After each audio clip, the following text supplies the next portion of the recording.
What's up? I want to call this video Exposing the Welfare System.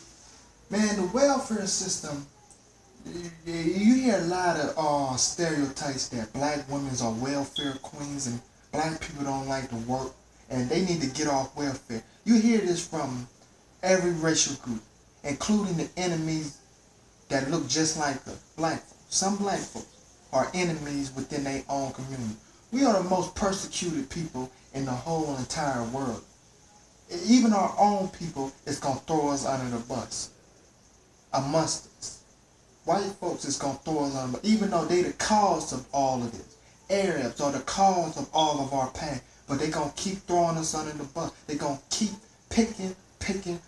And then when we decide to pick back, they call us violence. That's where the term thug came from. That's where the term gangster came from. When black people started fighting back, we became thugs. When we started knocking other people upside the head, we stopped being beaten and we started returning the favor. You know what I mean? But this welfare system, you gotta understand, the welfare system has never been a friend to black people. It has never been a friend to black people. The welfare system started during the Great Depression. It was a system to finance white folks. Because that's who this country all cared about first, was white people. This is a majority white country, so they cared about the majority people, the white folks. The black people have always been in the oppression. We have always been depressed. White folk single-handedly depressed us, gave us high blood pressure. They introduced self-hatred, colorism to us, where in those particular times, in the 30s and 40s, we had the black bourgeoisie that looked up to white folks and looked down on their own people that didn't have material things. And the welfare system, they didn't even want to give black people welfare. We were starving in ghettos like Chicago, New York, Philadelphia. There were no jobs. We was just starving. We were packed up in ghetto projects.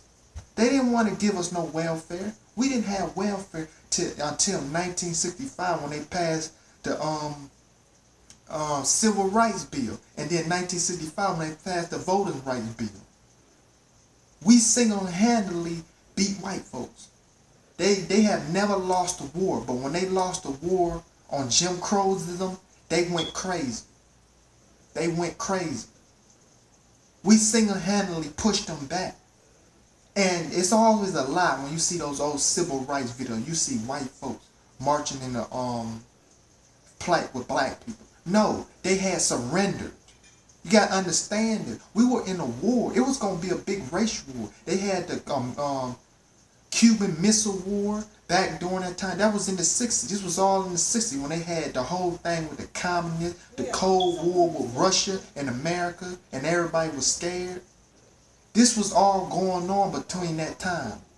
But it was also a war over here on voting rights and human rights. Black people versus white people. Black people single-handedly beat white people at their own game, and we didn't throw a punch, we didn't shoot a gun or nothing. White people did all that, but they couldn't take it. We were too strong in the heart. They couldn't break us. They threw us in jail, and we all go to jail. They shot one of us. They was going to shoot us all. It was too big. So when you see those white people in the civil rights marches or at the March on Washington when Dr. King did his I Have a Dream speech, those white people are not there because they want to be there, or they not getting along with black people because they want to. They there because they knew that they were losing. They surrendered. Those are the white folks that surrendered. John F. Kennedy, when they shot John F. Kennedy, I think it was 1963 or the beginning of 1964, Lyndon Johnson surrendered. They killed John F. Kennedy because John F. Kennedy surrendered. Where the white racism could not beat black love. White racism could not beat black power.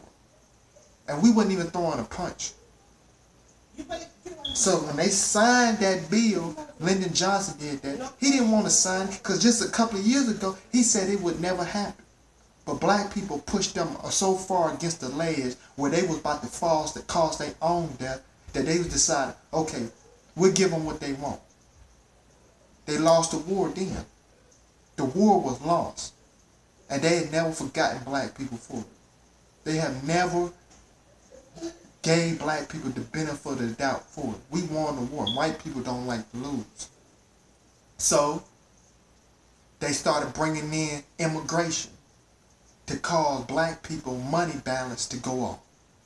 Okay, we had won the war on basic social integration. That's what we wanted bad. Now, the plot was to get at our women. Now, the plot was, okay, they won a war.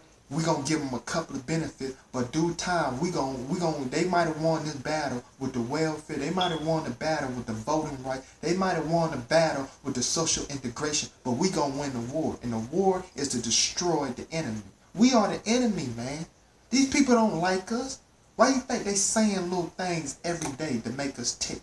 Why you think they shooting down our black women and black boys in the street? Why you think that they so intact with this interracial thing and making these mixed babies?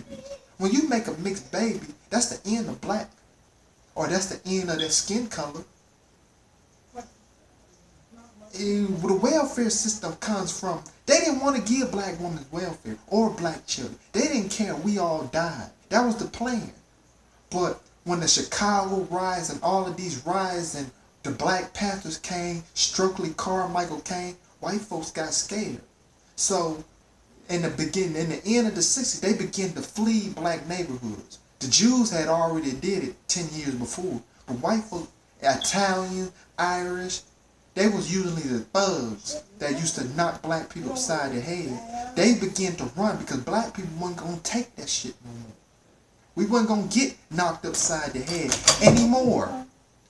We wouldn't get knocked upside the head anymore.